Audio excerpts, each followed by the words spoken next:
नमस्कार, मैं नेहा स्वागत करती हूँ आपका न्यूज़ रांची मेल में। और इस वक्त मैं मौजूद हूँ प्रेस क्लब में, जहाँ हमारे साथ इस वक्त मौजूद है गीता श्री जी। हम उनसे बात करेंगे कि आज किन सब मुद्दों को लेकर के यहाँ पे बैठक रखी गई है। आपका बहुत बहुत स्वागत है मैम हमारे चैनल पर। क्या कुछ कहेंगे मैम, 11 तारीख को जनजातीय सम्मेलन होने वाला है। देखिए, हमारे जो इस राज्य के पूर्व मुख्यमंत्री रहे, प्रथम मुख्यमंत्री रहे और अभी वर्तमान में झारखंड विधानसभा के नेता प्रतिपक्ष हैं बाबूलाल मरांडी जी, उनके द्वारा 19 जनवरी का उनका जो पेपर में छपा था ये स्टेटमेंट कि 11 फरवरी को रांची राजधानी में विशाल जनजातीय सम्मेलन का आयोजन किया जाएगा, जिसमें देश के विभिन्न कोनों से आदिवासी सम्मिलित होंगे और वहाँ पर भाजपा जो है बताएगी कि किस तरह से आदिवासी समाज के हित में क्या क्या काम भाजपा ने किए हैं। और उन्होंने फहरिस्त उसमें भी डाल दी थी, जिसमें ये मुख्य रूप से जो लिखा हुआ है कि आदिवासी समाज की महिला को राष्ट्रपति के पद पे बैठाना, अलग झारखंड राज्य की जो गठन में इनका जो अपना श्रेय लेना, आदिवासी मंत्रालय का भी गठन इनके द्वारा किया गया है, धरती आबा बिरसा मुंडा जी की जयंती पर जो गौरव दिवस का जो घोषणा की, इसका क्या अर्थ है यही जाने। और उसके बाद में जो है अंत में कि नरेंद्र मोदी जी के मंत्रिमंडल में 8 आदिवासियों का होना। अब ये अपनी उपलब्धियां इस तरह से जताना चाह रहे हैं, मगर दूसरी तरफ हम लोग ये उनसे सवाल करेंगे कि आप आदिवासी समाज को क्या बताना चाह रहे हैं, किस आदिवासी समाज को जिसको आप लोग ने डिलिस्ट कर दिया है। वो किस तरह से कि हमारा जो आज़ादी से पहले अंग्रेज़ों ने भी हमें अलग कॉलम कोड में रखा गया, हमारी मतलब अलग तरीके से गिनती हुई। आज़ादी के बाद भी 1951 से जो सबको अलग 7 कोड बनाए गए, उसमें से 7वां कोड हमारा था आदिवासियों का, जिसमें आदिवासी धर्म एवं अन्य मान्यताएं, जिसको शॉर्ट में अन्य किया जाता था, और tribal religion and other persuasion, जिसमें से अदर्स जो वो हम लोग उसी में अपना जो है फॉर्मेट में अपना दर्ज करते आए हैं पहचान। तो अब 2011 में जो आखिरी सेंसस हुआ था, उसमें इसी कोड के अंतर्गत देश भर के जो अपने विभिन्न राज्यों में रहने वाले आदिवासियों ने सरना कोड की आस्था में रखने का 50 लाख के तकरीबन का आंकड़ा बना था। अब ये हमारी पहचान का हिस्सा रहा है। आदिवासी इस देश का जो है निवासी है, वो इस देश का असली मालिक है, ये गाहे बगाहे सभी विद्वान वगैरह सभी बोलते रहे हैं। मगर यहाँ पर जो है हम लोगों ने देखा कि 1994 में आरएसएस के हेडक्वार्टर में ये जो एजेंडा बना था कि आदिवासियत को ख़त्म करना और संपूर्ण हिंदू राष्ट्र बनाना, उस पे इन्होंने काम जो है 2014 से आने के बाद से ही शुरू कर दिया था। सबसे पहले तो इन्होंने चर्च पे हमला शुरू किया 2014 में, 2015 में हमने मॉब लिंचिंग का दौर मुसलमान समुदाय के ऊपर देखा, और 2016 में सीधा उन्होंने एक अधिवेशन विश्व हिंदू परिषद के द्वारा किया गया गुमला जिला में ही, और उसमें ये सरना सनातनी एक है का नारा लगा। जी बिल्कुल। ये जो बातें हैं, उसके अलावा फिर 2017 में मोहन भागवत जो आरएसएस के प्रमुख हैं, वो झारखंड आते हैं और ये कहते हैं कि आदिवासी हिंदू ही तो है, तो उसके लिए अलग से कॉलम कोड क्यों, उसकी जनगणना उसकी गणना अलग से क्यों हो, वो हिंदू में ही उसका होना चाहिए। और ये कहते हुए हमें ये पता चला कि उन्होंने हमारा वो कोड कॉलम वाकई में हटा दिया, यानी हमारी पहचान को मिटा दिया गया। अगर इस देश में हिंदू मुस्लिम सिख ईसाई बौद्ध जैन सबकी पहचान बरकरार है, तो आदिवासियों को क्यों मिटाई दी गई। तो ये जो है स्पष्ट रूप से मनुवादी लोग जो हैं इस बात को आज तक पचा नहीं पाए हैं कि आदिवासी भी इस देश में एक महत्वपूर्ण स्थान रखता है। मैम डिलिस्टिंग का मामला जिस तरह से रंग पकड़ते हुआ दिख रहा है, तो क्या लगता है मैम डिलिस्टिंग हुआ है, वाकई में हुई है डिलिस्टिंग? नहीं, डिलिस्टिंग का ये जो सारा इन्होंने खेल खेला है ना, वो इस बात को लेके कि इन्होंने हमें डिलिस्ट कर दिया पहले 2019 में। ये 22 से शुरू हुआ ना, 23 से शुरू हुआ डिलिस्टिंग का ये सारा जो आयोजन, इन्होंने देश भर में पूरा चक्कर लगाया है।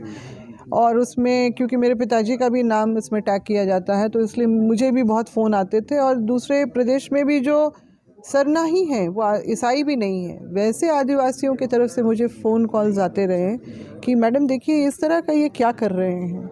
ये कार्तिक बाबा का नाम इस तरह से क्यों टैग करे। तो मैं बताया कि उस तरह का एक बार बहुत पहले हुआ था, मगर उसमें उनकी मंशा ये नहीं थी। उनका ये था कि आदिवासी जो अपने मूल जो है अपने धर्म में रहें, उसका ही विकास करें और उसके ही तहत उनको जो उनके नाम से सुविधाएं उनको मिले।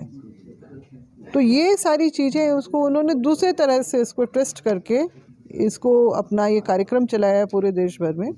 और मुख्य बात इसमें समझने वाली ये है कि ये जब बोलते हैं कि जो धर्मांतरित हो गए हैं जी, वो हिंदू धर्म में वापसी करें, वो अपने मूल धर्म की बात नहीं करते हैं। इन्होंने इतने सालों में कभी सरना कोड की बात नहीं की। हमारे समुदाय के ऊपर, जैसे कि मणिपुर पे भी जो हमले हुए जिस तरह से आदिवासियों के ऊपर, इन्होंने कभी कोई शब्द या इनके कोई भी जो आदिवासी मुद्दे हैं इन्होंने कभी भी समर्थन नहीं किया। मगर ऐसे ही लोग बोल रहे हैं आज कि आदिवासी मतलब जो अगर हिंदू धर्म में वापसी नहीं करते हो तो डिलिस्ट कर दिए जाओगे। और असल में तो ये भाजपा ने हमें डिलिस्ट कर दिया है, इस वर्तमान सरकार ने हमें डिलिस्ट कर दिया है। तो ये तो हमारे लिए सबसे बड़ी जो है संकट की बात है कि अगर हम पहचान ही खो देते हैं इस देश में, इस देश के जो नागरिक होने का पहचान खो देते हैं अपनी मर्जी से। हमारी मर्जी के विरुद्ध ये लोग, हमने तो कोई मांग नहीं की है, हमने ये कभी मांग नहीं की है कि हमें हिंदू में डाला जाए जी। हम तो इसका विरोध करते रहे, हमारी अपनी विशिष्टता जो है वो बरकरार रहे। और संविधान में भी जो हमें जो मान सम्मान स्वरूप जो हमारा कोड हमें दिया था 1951 से लेके जो अभी 2011 तक स्पष्ट रूप से हमारे पास में था, हम लोग उसी को ही पुनर्स्थापित करने की बात करते हैं। हाँ, गाए बगाए लोग सरना कोड की भी बात करते रहे हैं, मगर यहाँ तो मूल कोड ही हटा दिया गया है, तो सरना कोड तो किसी जन्म में किसी को नहीं मिलने वाला, इतना तो स्पष्ट है। गीता जी, क्या कुछ कहेंगे अभी 2 और 3 फरवरी को क्या कुछ करने वाली हैं, क्या कुछ मांग रहेंगी आप लोग? हमारी तो जो 2 फरवरी का जो कार्यक्रम वो ये है कि बापू वाटिका से लेके हम लोग राजभवन तक का अपना पैदल मार्च करेंगे और अपने कॉलम कोड को पुनर्स्थापित करने की मांग करते हुए हमारा जो विरोध प्रदर्शन होगा, राज्यपाल के नाम से हम लोग ज्ञापन भी सौंपेंगे।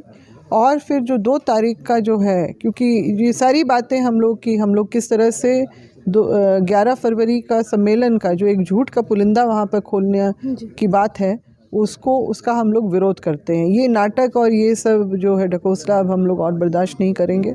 इसीलिए हम लोगों ने ये विरोध प्रदर्शन जो 2 तारीख का रखा है। 3 तारीख का है जैक का घेराव इसलिए कर रहे हैं क्योंकि पिछले साल जैक के द्वारा 8वीं कक्षा के लिए जो राष्ट्रीय छात्रवृत्ति का जो फॉर्मेट जो अपलोड किया गया था, उसमें 5वीं अनुसूची के राज्य झारखंड में आदिवासी बच्चों के लिए ही कोई कोड नहीं है। हिंदू, मुस्लिम, सिख, ईसाई और बौद्ध जैन के लिए है, सिख और जैन के लिए है, मगर आदिवासियों के लिए नहीं है। तो ये तो स्पष्ट रूप से हमारे अधिकारों का हनन है। हमारे जो अधिकार इस देश में हमारे लोगों का जो भारत के नागरिक होने का है, वो जो है उसकी बात यहाँ पर स्पष्ट होती है। ये देखिए, झारखंड जो जैक काउंसिल के द्वारा जो पिछले वर्ष में जो है 2023-24 के लिए ये फॉर्मेट जारी किया गया था, और उसी में हम लोग जो रिलीजन में देखते हैं कि यहाँ हिंदुइज़्म, इस्लाम, सिखिज़्म, क्रिश्चियनिटी और जैन के लिए कोड है, मगर आदिवासियों का अदर्स यहाँ पर नहीं है। तो फिर हमारे बच्चे कहाँ पर वो करेंगे? या तो वो नहीं करेंगे या फिर जबरन उनको किसी और कोड में मानना पड़ेगा, या तो फिर वो हिंदू में ही स्वाभाविक रूप से उनका जो इनको समझ में आ रहा है कि हम इसमें विवश करेंगे। मगर हम इस पे बिल्कुल राजी नहीं हैं, इसका हम पुरजोर विरोध करते हैं।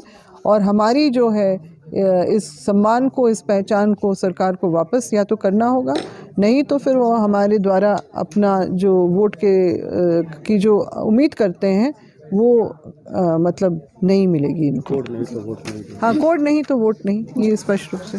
गीता जी, क्या कुछ कहेंगे? 4 फरवरी को आदिवासी एकता महारैली निकालनी है, जिसमें से पूर्व विधायक बंधु तिर्की जी ने इसको लेकर प्रेस कॉन्फ्रेंस कर इसकी जानकारी दी, तो क्या उसमें आप शामिल होंगे? निश्चित रूप से उन्होंने मुझे निमंत्रण तो दिया ही है, और मैंने इसमें शामिल इसलिए होंगी कि मैं जो डिलिस्टिंग का ये सारा ड्रामा जो पूरे देश भर में किया जा रहा है, मैं उसके विरोध में हूँ। इसलिए हूँ क्योंकि ये लोग हमारा इस्तेमाल कर रहे हैं। इस्तेमाल इस तरह से कर रहे हैं कि जहाँ एक और तो धर्मांतरित व्यक्तियों को ये डर दिखाया जा रहा है कि हिंदू धर्म में वापसी करो नहीं तो डिलिस्ट कर दिए जाओगे। दूसरी तरफ हमको डिलिस्ट ऑलरेडी कर दिया गया है, तब ये बातें सारी आ रही हैं। तो ये जो अगुवाई कर रहे हैं जनजातीय सुरक्षा मंच के द्वारा, जो ये उनके अगुवा के द्वारा ये बातें की जा रही हैं, वो लोग ये नहीं देख रहे हैं, वो शायद खुद को हिंदू ही मानते हैं, वो माने अपने आप को, मगर हम आदिवासी जो अपने जो सदियों काल से जो हमारी अपनी विरासत है, जो सभ्यता संस्कृति है, उससे हमें बहुत लगाव है, प्यार है, अपनी पहचान से बहुत प्यार है, और हम उसको बरकरार रखने के लिए इस तरह के जो है झूठ के उसमें हम लोग झांसे में नहीं आने वाले हैं। तो जिस तरह से झारखंड की राजधानी रांची में 4 तारीख को जनजातीय सम्मेलन का आयोजन किया जा रहा है, उसी को लेकर के अब जो है सारे आदिवासी लोग एकजुट होंगे और बापू वाटिका से पैदल चलकर राजभवन जाएंगे इसके विरोध में, और राज्यपाल को कहीं ना कहीं ज्ञापन भी सौंपेंगे। वहीं आप देख सकते हैं कि बैनर पास की 2 फरवरी राजभवन चलो और 3 फरवरी जैक का घेराव भी होगा, जिसको लेकर के इनको का कहना है कि हम आदिवासियों को डिलिस्ट तो पहले ही कर दिया गया है और बताई हम लोग को बाद में जारी है, जिसको कई ऐसे मुद्दे जिसको लेकर के इन लोगों का विरोध चलता रहेगा। ऐसे ताज़ा तरीन खबरों के लिए बने रहे न्यूज़ रांची मेल के साथ, मैं रिपोर्टर नेहा।